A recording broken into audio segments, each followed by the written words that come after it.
So I'm just shocked about this whole thing. Why,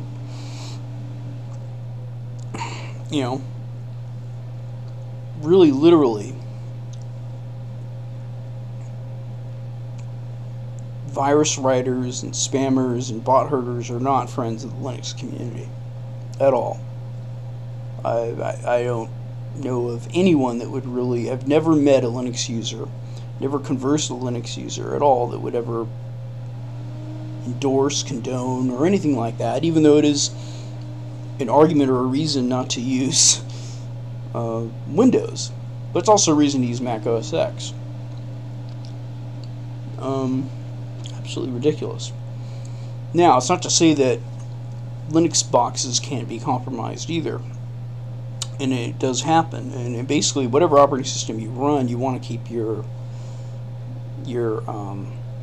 you want to be able to run all your updates. This is why I said that when I was in Fedora 12 and I went to run my updates, and those updates, I couldn't get my updates to run in Fedora 12, it wasn't even worth considering using. And the reason is in no way or shape or form or possibility do I want to find out that or put myself in a position that any of my Linux disks can be rooted or used for spam at all.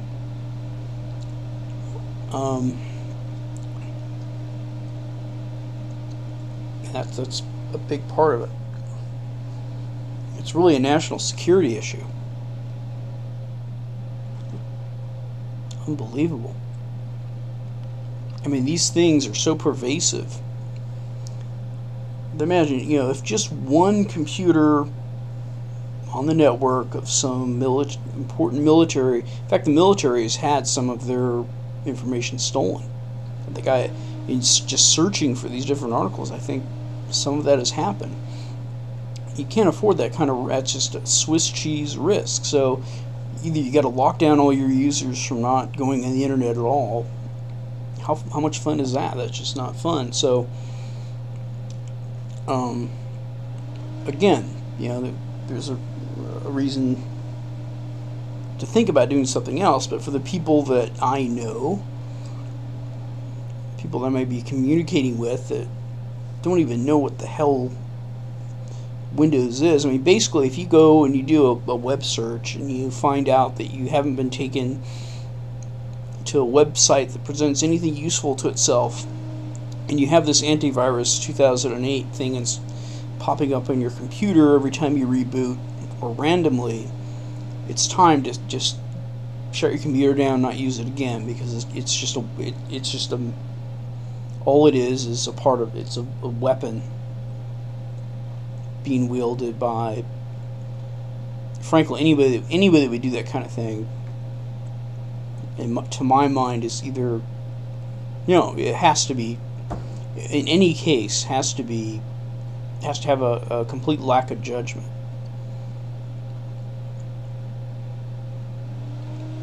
And I mean that with all sincerity.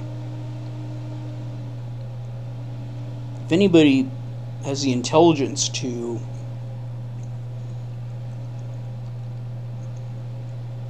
even understand that typing certain commands in their key line and keyboard at a certain place is going to make all these computers do something else, it's such a complicated, interwrapped system, they're probably smart enough to get an education or do something productive. Now, the counter to the argument is, well, what about, they're probably, maybe the people from countries that are poor and they can't get a job, etc., etc., and their only way out is to steal. Doesn't make it right. But when you think about it,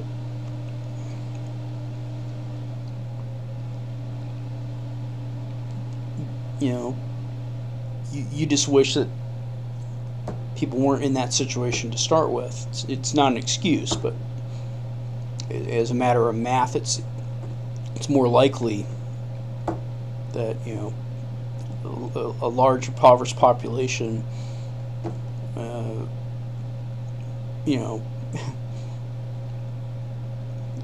that being one of the the options that they have to make money, more, it's more likely you're going to take that option rather than going to school. Or, if they have, can they go to school? Who knows what, where these places are that have an economy that's in shambles, but they happen to have computers available to them.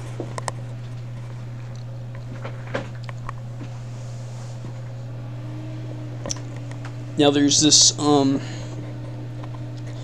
idea that has been put into practice. It's called basically called rooting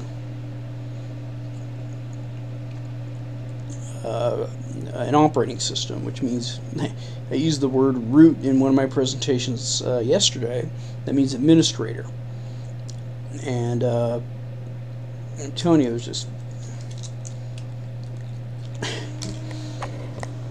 even Linus. I don't know Linus at all. Linus Torvalds. Everybody they just call him Linus. You know what we're talking about, but I don't know him. I read some email he had at the Linux kernel archives saying something. He's tired of the security circus. And how do I even go there with my thoughts? Well, I was thinking back, maybe about 10 years ago. There's this guy I think named Greg Hoagland. He's probably done a lot of good things for security, but the one thing I didn't think was too great that he was doing was, he had this website called rootkit.com, and he's kind of showcasing all the ways to gain root access on a Windows computer. And let me tell you how it works. It's not because you have a good password you're going to be safe. You might be thinking to yourself, well, James, they don't have my password, so how are they going to do it? How are they going to gain administrative rights on my machine? Well, the basic way it works is that some pieces of software have certain parts in them that if you try to run those certain parts or do certain things with it,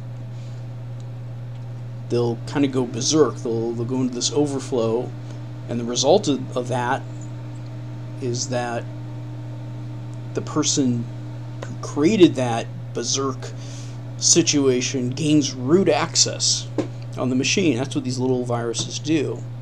And it's not noticeable. You're not going to see your computer's not going to start smoking. You're not going to see the light go on that much. And even though there's a malicious malware removal tool, and you may have your antivirus there, and you may be able to get hijack this and all these other different kinds of programs to try to secure your computer, at the end of the day, I think the damage is probably permanent to what happened to your computer, in my judgment. These rootkits, what they do is they modify and they patch your kernel. And I keep talking about kernel, Linux kernel this and that when I'm doing my presentations, if you've seen them.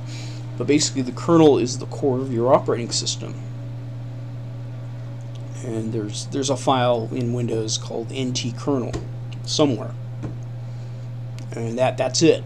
That thing has to run first before you can get a graphical environment, before you can click on my computer, before you can do anything, before you can run an antivirus program.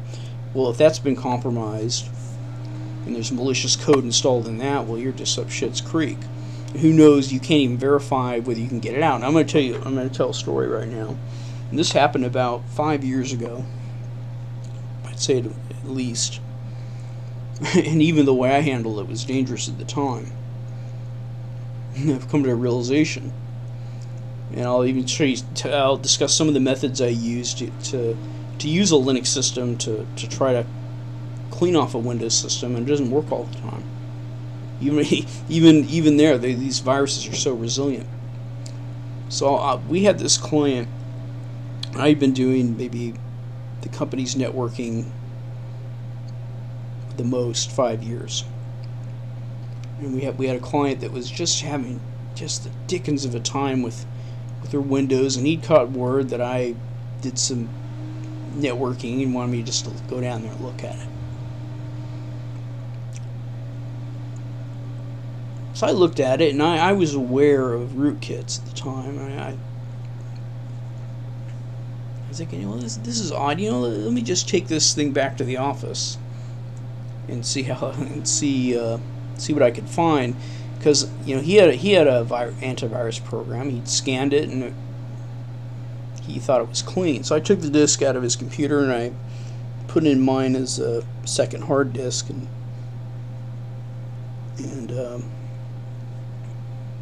I think I put it in a second. Maybe I put it in a second computer. No, it must have been a second hard disk. And the first thing I was going to do, the first thing I was going to do was going to back up all the contents of his hard disk. I was going to format it, and I was going to do a fresh install of Windows. Okay, hold on, let me stop here.